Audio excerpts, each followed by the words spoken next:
Hello, this is a comparison of proof of concept, uh, highly customized Barnes& and Noble Nook color e-reader, which is now Boom Bust blog style full-blown tablet running Android 2.2, the customized beta version, and the Apple iPad 1. Yesterday, the iPad 2 was announced. More of a evolutionary step with a few upgrades. And this is to demonstrate basically the concept of margin compression. I believe that the prices of these devices are going to go down significantly and rapidly, which will result in significant margin compression. Apple should do very well, but it's not going to do very well at the margins that it's currently experiencing, primarily because the Android technology development cycle is significantly compressed. We're talking a minimum of at least 2 cycles per year, where Apple at best does 1 per year. And the 2 cycles per year is actually probably a pessimistic estimate. The software on this, which is 2 cycles old, is actually quite capable and flexible. It is no longer e-readers, which you shall soon see. The 3.0 Honeycomb software is a true tablet OS, and these are my devices. I actually purchased the iPad. I was impressed with it when it came out, but after looking at the landscape of what's capable, finding out what's capable of these devices, we shall see a repeat of exactly what happened in the smartphone space. Apple was first and a very popular product. Android came out of nowhere and is #1 both in the US and globally, at an increasing margin at a very rapid rate.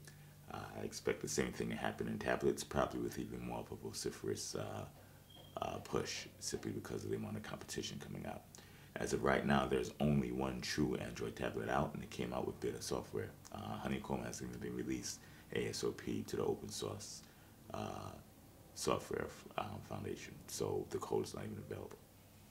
Okay, enough talking. Let's give this a run through. Let's take a look at the browsers. You have the option of putting whatever browser you want on this Android. So this is a stock browser. Notice how quick it is. Okay, let's go to a very similar site with the iPad. I'm typing upside down, so please forgive me. You do notice a difference in speed. It's immense. And while we're waiting for that to download, show you the option of using an alternate browser, the Dolphin, which allows tabs, gestures for swiping, etc.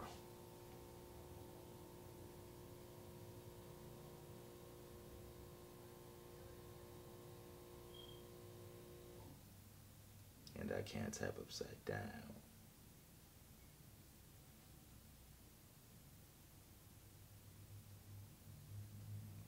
You see this finally got to the site. If I'm not mistaken, it's a possibility that this went to a full site while this went to a mobile version of the site.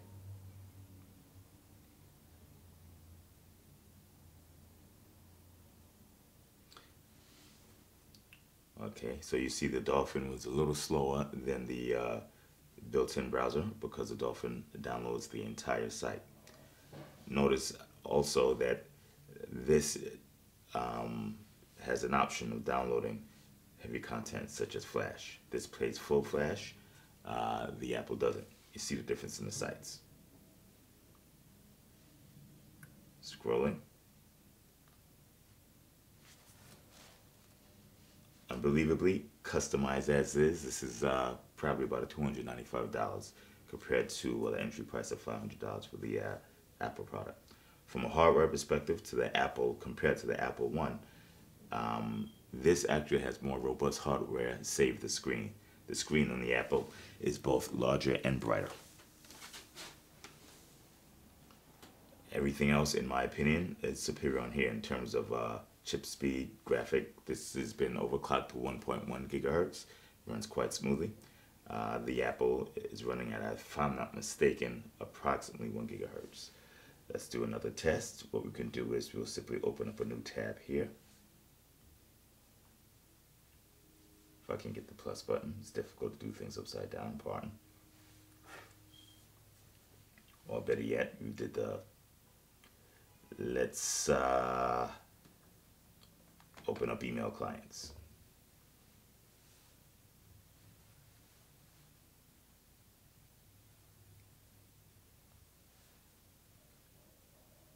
Again, lightning fast. You see, of course, this is giving a display through 2 panes, so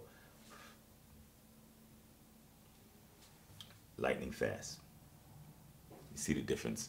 This is also opening up graphics, and this opens up a more complex page faster than the Apple.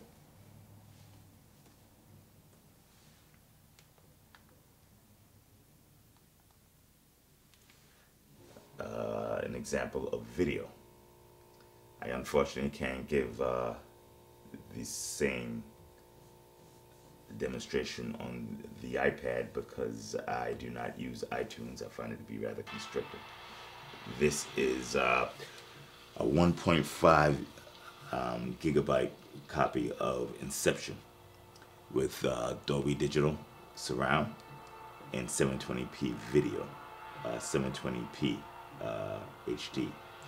It's been compressed and it actually plays on this.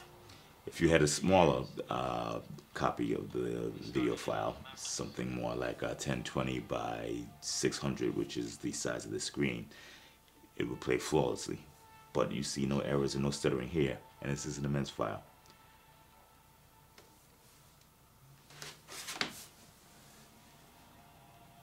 We could do another demonstration. Let's go to YouTube.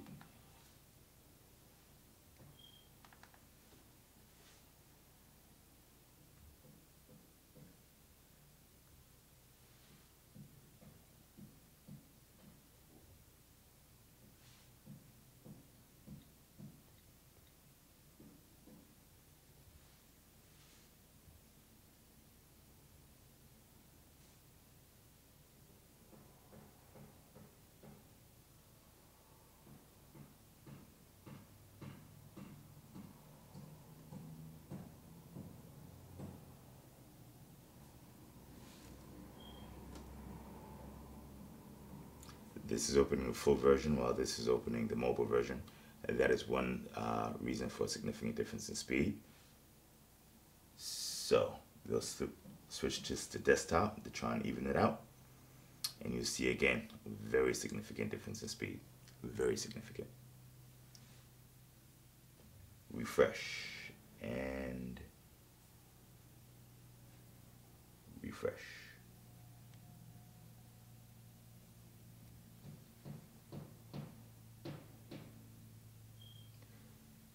Goes to show you, how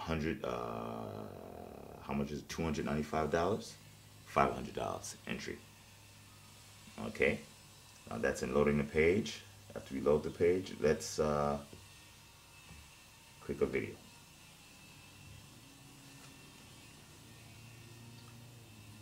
After clicking the video, you see you get an error here.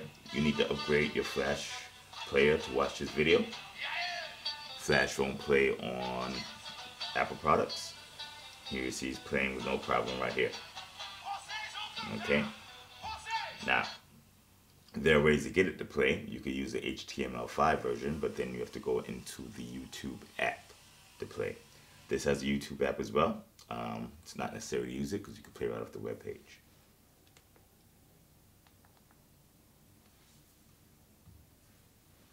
The YouTube apps I'm sure most users are familiar with. Let's you can add, there's a music gallery on there. You can add any music you want. This is Cube, so it's graphical. Let's pick some Alicia Keys, or you could go side by side. And you could go alphabetically or graphically.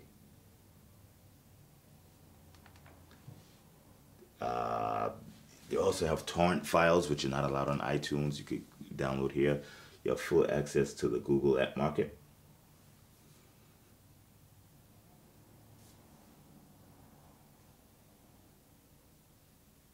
You even have access, ironically, to the Nook Reader software, which is what this was originally. I am not going to go through as much with the iPad since it's familiar to most, but very capable.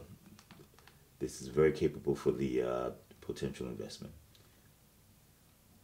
You have access to Dropbox on both of these.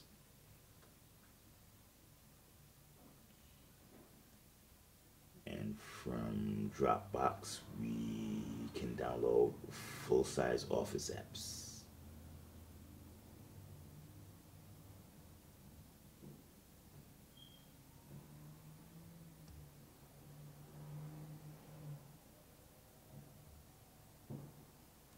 These are very, very large, 2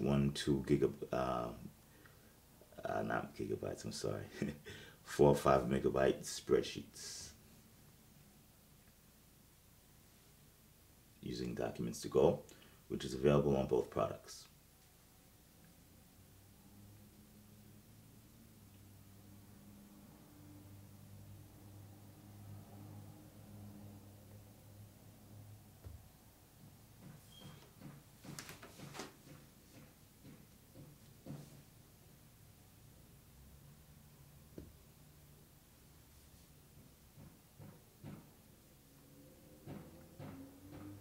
Again, you see there's a significant difference in speed with the smaller Android tablet, but then again, these are different files, so it's not a apples to apples comparison.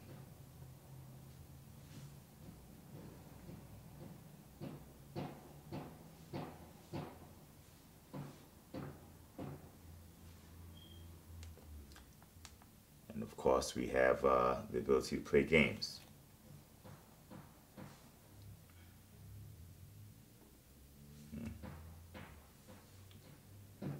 My son put those on the Angry Birds. Unfortunately, I don't have time for games,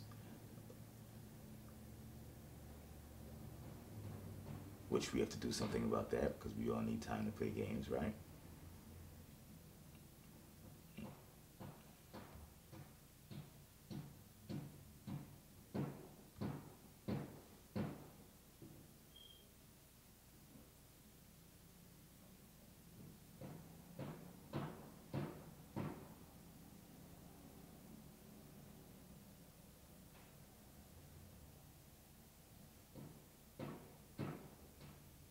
Okay, so that's it in a nutshell.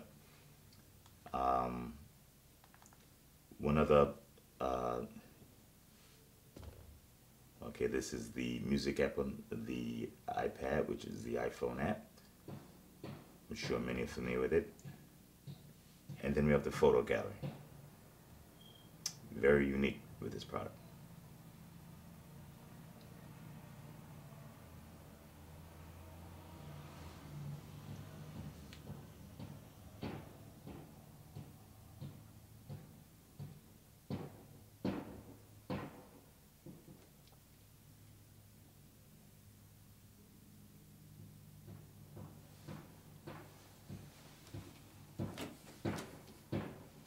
And we have the photo gallery. The photo gallery for the iPad and a photo gallery for the Nook. This is a very unique product. I'm sure many are familiar with the iPad's photo gallery. It loads pictures from internal memory. Okay. Zoom in, zoom out. This, again, those pictures from internal memory as well. We have one picture on an SD card. Okay, get it, loads it. There you go. Zoom in, zoom out. This also has the option of loading pictures directly from the cloud of the internet. I'll give you an example. We go back to the gallery. There's one picture on an SD card, one picture actually on internal memory here. Okay, and then we go back to the actual gallery, the full gallery. Everything else here is loaded from the cloud, from Google servers. Okay, and it can be sorted. It can be sorted in any variety of ways. It can be sorted by date. It could be sorted by location. It could be sorted by face. And you can see it's pulling pictures off the cloud in real time.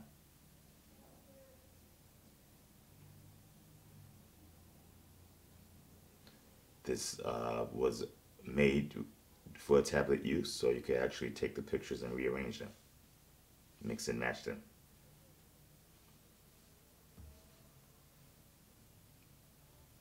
Change the way it's sorted.